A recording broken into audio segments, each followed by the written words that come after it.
হাওরের যে স্থানীয় জাতের ধান সেটা হতো, সেটাতে অত কীটনাশক সারের নির্ভরশীল ছিল না। কিন্তু এখন ওখানে করা হচ্ছে আধুনিক জাতের চাষ।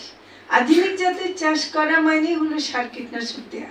এমনকি ওই ধান কাটার জন্য শ্রমিক পাওয়া যাচ্ছে না বলে এসিআই কোম্পানি যে মেকানাইজড হারভেস্টার দিচ্ছে, এবং ওখানে মেকানাইজড হারভেস্টার চলা মানে হলো আমাদের মাছের একদম সমস্ত 12টা বেজে যাবে। ওখানে ওইগুলো চলা মানে ভিতরে সব কেটে একদম শেষ করে দেবে। তো এইগুলো কিন্তু কোম্পানিগুলো নিয়ে আসতেছে, এগুলো কিন্তু আমাদের জন্য খুবই খুবই ডেঞ্জারাস। এটা আমি মনে করি যে কোথায় গিয়ে আমরা কীটনাশক, হাওরের এলাকায় কতখানি কীটনাশক ব্যবহার আইনি হবে বা প্রয়োজন একেবারে না করলেই না, সেটা যেন করা হয়। আমি মনে করি এরকম কিছু একটা নীতি থাকা উচিত, কারণ সব জায়গায় কীটনাশকের ব্যবহারটা সম্ভব না। এবং এটা একদিকে হয়তো আপনি ধান বেশি পাচ্ছেন, কিন্তু ওদিকে মাছের সময় মাছ সব মরে যাচ্ছে। এটা কিন্তু আমি একটু বলবো। আর যেটা আপনারা কথা তুলেছেন চাইনিজ জালের কথা, চায়না দুয়ারি, নামও দেখেন কত সুন্দর লাগছে, চায়না দুয়ারি। হ্যাঁ, এটা যে কি ক্ষতিকর একটা জাল। এবং ওরা কারেন্ট জাল আমরা ইতিমধ্যে বন্ধ করেছি, অনেক হাজার হাজার মিটার, কোটি কোটি মিটার জাল জব্দ করা হয়েছে। এমনকি মুন্সিগঞ্জের কারখানায়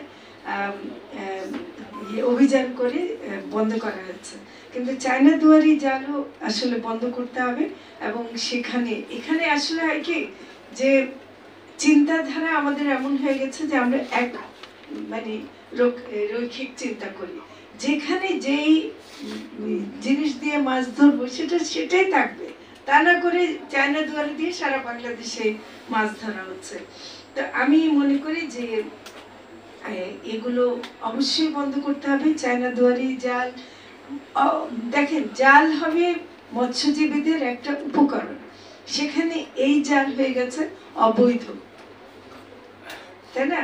তার মানে সত্যিকারের মৎস্যজীবীরা আসলে কিন্তু এটা করেন না, কখনোই তারা তাদের জীবন জীবিকার উপর হাত দেবেন না। এটা করে মৎস্য ব্যবসায়ীরা বা যারা নাকি তৎক্ষণাৎ কিছু লাভ চায় আর কি, তাদের মাধ্যমে করা হয়। তা আমি আসলে মনে করি যে যেটা আমাদের যে জলমহল নীতি 2009 আমাদের একজন অফিসার বলেছেন, এটার আমরা মতামত দিয়েছি, কিন্তু আমরা এই ইজারার ব্যবসা এখানে বন্ধ করবো।